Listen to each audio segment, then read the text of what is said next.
And hello, Andrew here. We are outside of the Brooks Atkinson Theater, about to see Hands on a Hardbody. And one of us is not feeling very well. Way to drag me uptown to see a show with no big stars and with music from a band I abhor. The music is by a member of Fish. Yeah. It's taken from a documentary which we saw years ago called Hands on a Hardbody. We were kind of obsessed with it. It's this thing that they do in Texas where you put your hands on a car and the last person who removes their hand wins the car. A musical though? Enough meatiness, enough plot for 2.5 hours of singing and dancing.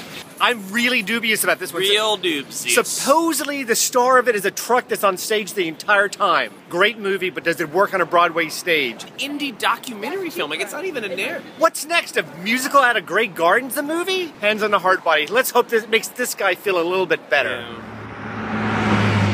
Well, we have a 15-minute break. And thank God we didn't have to sit through 6 hours to get to it, as the contestants do here. Basically, there's how many of them? 12?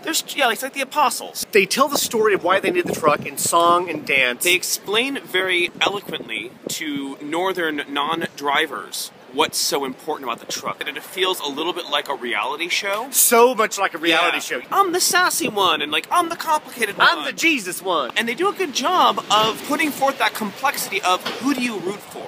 Halfway through, I realized that someone is written in as the winner. And I'm know. Like, I want to Edwin Drood the heck out of this thing. The music is good. There is a subplot. I'm not crazy about the music. It doesn't sound like Broadway music, but that's not necessarily a bad thing. The challenge that the actual people that this is based on faced has been met amply by the choreographer. Of keeping everyone's hand actually on the truck and keeping the truck on stage the whole show, very eloquently choreographed. This might be too intellectual for Broadway in a weird way. I can't wait to go back inside and see who actually wins it.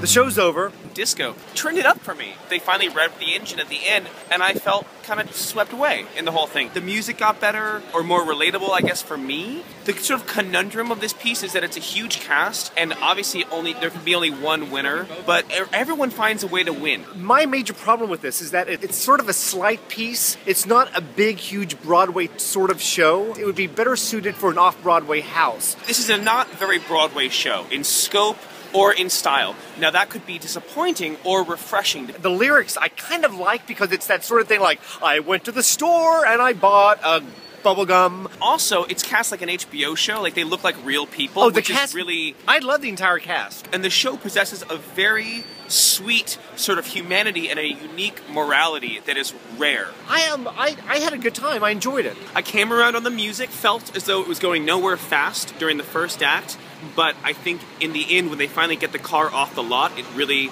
went places. And I say green light. There's something about it that's not complete for me. Unfortunately, I enjoyed it. It was a great time. But I just don't think that it's big enough to fill a Broadway house. So I would say yellow light.